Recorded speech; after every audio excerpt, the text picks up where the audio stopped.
दोस्तों, आज मैं आपको एक ऐसी कहानी सुनाने जा रहा हूँ जिसे सुनकर आपका दिल दहल जाएगा।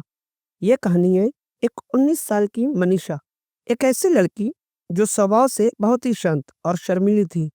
उसकी पूरी दुनिया उसके परिवार तक ही सीमित थी।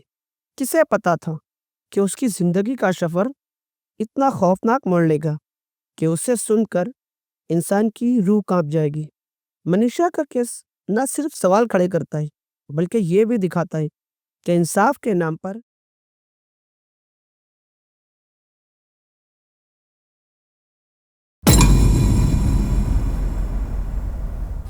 कैसे दिन दहाड़े सच को दबा दिया जाता है। और यही वजह है कि मैं आपसे गुजारिश करता हूँ, इस वीडियो को जितना हो सके ज़्यादा से ज़्यादा लोगों तक ज़रूर पहुँचाएं। ये घटनाएं हरियाणा के भिवानी ज़िले के लोहारू के धन्य लक्ष्मण गांव की। तारीख थी 11 अगस्त 2025। हर रोज़ की तरह उस दिन भी मनीषा अपने घर से किड्स केयर बाल विद्यालय के लिए निकली थी, जहां वो एक एज अ टीचर के तौर पर काम करती थी। लेकिन उस दिन मनीषा को ये बिल्कुल भी अंदाज़ा नहीं था घर से निकले उसके ये कदम कभी दोबारा उसकी दहलीज तक नहीं लौट पाएंगे। दोपहर के करीब 1:58 पर मनीषा स्कूल से निकलकर पास ही के एक नर्सिंग कॉलेज गई थी एडमिशन का फॉर्म लेने के लिए। इस बारे में उसने अपने पिता को पहले ही बता दिया था। यही वो आखिरी फुटेज है जिसमें मनीषा आखिरी बार जिंदा दिखाई दी। धीरे धीरे दिल ढलने लगा, लेकिन मनीषा घर नहीं पहुंची। घर पर मौजूद उसके दादाजी उन्हें चिंता सताने लगी। उन्होंने बस ड्राइवर से पूछा, जो रोज मनीषा को बस से कॉलेज ले जाया करता था। उसने बताया कि मनीषा स्कूल के बाद कॉलेज गई थी, इसीलिए शायद थोड़ी देर हो रही होगी। लेकिन शाम के करीब 4:30 बजते भी मनीषा घर नहीं लौटी। अब दादाजी की चिंता डर में बदल चुकी थी। करीब शाम में 6:15 पर मनीषा के पिता संजय के पास एक कॉल आता है। नंबर मनीषा का था, लेकिन उस कॉल में सिर्फ 10 सेकंड तक खामोशी सुनाई दी और फिर अचानक कॉल कट गया। ठीक है, शाम को 6:26 पे 11 तारीख को मेरे पास उसकी मिस कॉल आई है।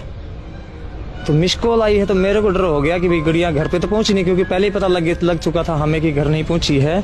6:26 पे उसकी मिस कॉल आई है, तो मैंने वहां से बस पकड़ी है, लोहारू से 7 वाली बस लास्ट। उसके बाद से मनीषा का कॉल लगातार स्विच ऑफ आने लगा। घर फोन करके पता किया गया तो मालूम हुआ कि मनीषा अब तक घर नहीं लौटी है।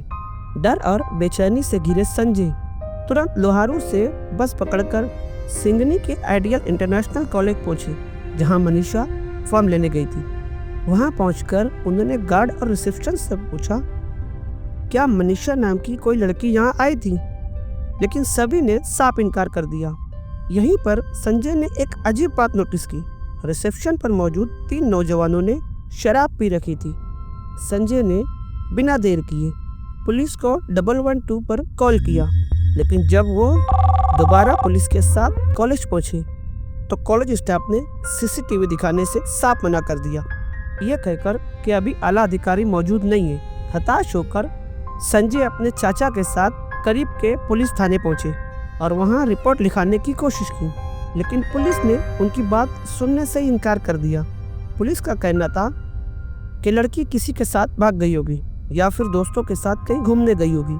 2-3 दिन में खुद ही लौट आएगी। सोचिए, अपनी लापता बेटी के लिए मदद मांगने वाला एक पिता पुलिस से ये जवाब सुनने का हकदार था।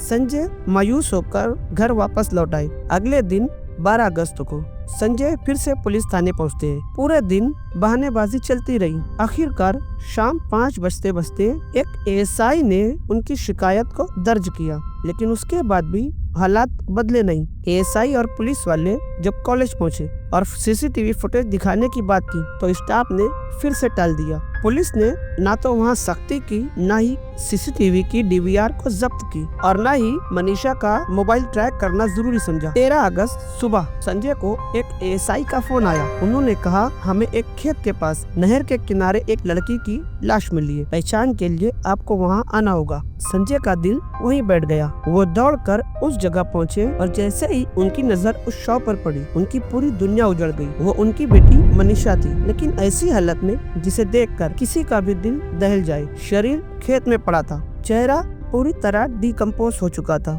मानो उस पर एसिड डाला गया हो। दोनों आंखें गायब, चेहरा इस कदर गल चुका था कि पूरा जबड़ा बाहर नजर आ रहा था। उसकी गर्दन लगभग कुछ ही इंच से शरीर से जुड़ी हुई थी। गांव भर में खबर जंगल की आग की तरह फैल गई। जिसने भी देखा उसके मन में एक ही सवाल था, आखिर मनीषा के साथ ऐसा किसने किया? कौन है वो दरिंदे जो इस हैवानियत के पीछे थे? मनीषा की लाश मिलने के बाद उसे तुरंत पोस्टमार्टम के लिए भिवाड़ी के एक अस्पताल ले जाया गया। डॉक्टरों की टीम ने एक रिपोर्ट बनाई और जो बातें सामने आई उसने सबको हैरान कर दिया। रिपोर्ट के मुताबिक मौत दम घुटने से हुई थी, लेकिन जो चीज सबसे डरावनी थी वो ये, मनीषा के शरीर पर चोट के निशान थे। ऐसा लग रहा था मानो जबरदस्ती दबोच कर जान ली गई हो। ये बातें मैं जो कह रहा हूँ ये मीडिया और इंटरनेट रिपोर्ट के मुताबिक है। रिपोर्ट आने के बाद परिवार का रो रो कर बुरा हाल था, लेकिन यहाँ पर पुलिस का रवैया बेहद हैरान कर देने वाला था। परिवार जब ये बात गांव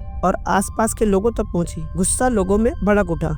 लोग सड़कों पर उतरे, गांव में प्रदर्शन शुरू हो गए। हर कोई यही सवाल पूछ रहा था, अगर ये सुसाइड था तो मनीषा का मोबाइल क्यों गायब? उसके कपड़ों पर ये निशान क्यों? उसके गले पर ये कट के निशान कैसे? भीड़ बढ़ती गई, आवाज ऊंची होती गई। परिवार और गांव वाले बार बार ये मांग करते रहे कि पोस्टमार्टम दोबारा हो, और वो भी किसी बड़े मेडिकल कॉलेज में। और फिर पुलिस जिसे सब कुछ दबाने पर तुली थी, उनका कहना था कि रिपोर्ट आ चुकी है, केस क्लियर है। लेकिन परिवार चुप बैठने वालों में से नहीं था। उनका साफ कहना था कि ये हमारी बेटी के साथ हुआ है, जघन्य अपराध, और हमें न्याय जरूर चाहिए। यहीं से इस केस की लड़ाई और भी गहरी हो गई, जब मामला सिर्फ एक हत्या का नहीं बल्कि पुलिस और सिस्टम पर उठते सवालों का भी था। जनता और परिवार के भारी दबाव के बाद आखिरकार सरकार और पुलिस को झुकना पड़ा। मनीषा का शव रोहतक पीजीआई में भेजा गया, जहाँ पर दोबारा से पोस्टमार्टम हुआ। इस बार डॉक्टरों की टीम अलग थी, लेकिन जो रिपोर्ट आई उसने केस को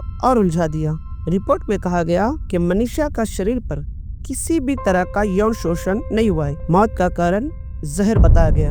अब सोचो जरा, पहली रिपोर्ट कहती है दम घुटने से मौत हुई, दूसरी रिपोर्ट कहती है जहर से मौत, यानी दोनों रिपोर्ट दो अलग अलग नतीजे। यहीं से केस और पेचीदा हो जाता है। लोगों ने सवाल उठाना शुरू किया, क्या पहली रिपोर्ट गलत थी या फिर दूसरी रिपोर्ट को बदलाया गया है? सबसे बड़ा सवाल ये भी था कि अगर मौत जहर से हुई तो फिर गले पर कट के निशान क्यों थे, और अगर दम घुटने से मौत हुई तो शरीर में जहर कहां से आया? इसके बाद पुलिस ने मनीषा की विसरा जांच के लिए भेजा, लेकिन वहां भी सब कुछ साफ नहीं था। रिपोर्ट में बार बार विरोधाभास आते रहे। कभी कहा गया कि शरीर में जहर की मात्रा पाई गई, तो कभी कहा गया कोई निष्पक्ष सबूत नहीं मिला। परिवार और गांव वाले अब और भी भड़क गए।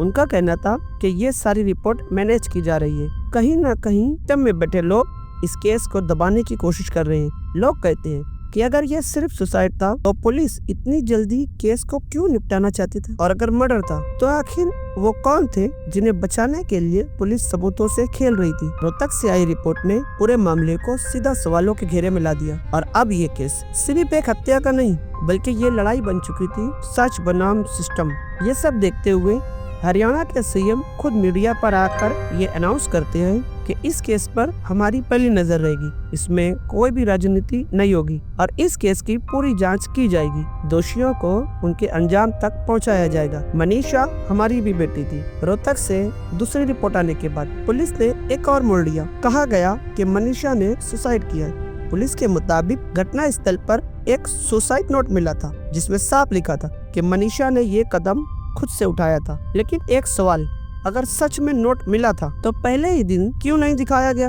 पहली पोस्टमार्टम रिपोर्ट में इसका जिक्र क्यों नहीं था, और दूसरी रिपोर्ट के बाद अचानक ये नोट कैसे सामने आया? यही कुछ वजह थी जो परिवार और गांव वालों का शक और ज्यादा गहराता गया कि चिट्ठी फर्जी है। मनीषा जैसी हिम्मती लड़की सुसाइड नहीं कर सकती। अब बात करते हैं जहर वाले एंगल के पोस्टमार्टम भी शरीर में जहर पाया गया, लेकिन विसरा रिपोर्ट बार बार विरोधाभास दिखाती रही। कभी कहा गया कि जहर कंफर्म नहीं, तो कभी कहा गया कि साफ सबूत नहीं मिले। 2 रिपोर्ट, 2 अलग अलग नतीजे। और अब पुलिस का नया बयान, ये मर्डर नहीं बल्कि आत्महत्या का केस। लेकिन सच ये है कि इस केस में इतने खड्डे और गड़बड़ियां की गई थी कि कोई भी भरोसा नहीं कर सकता था।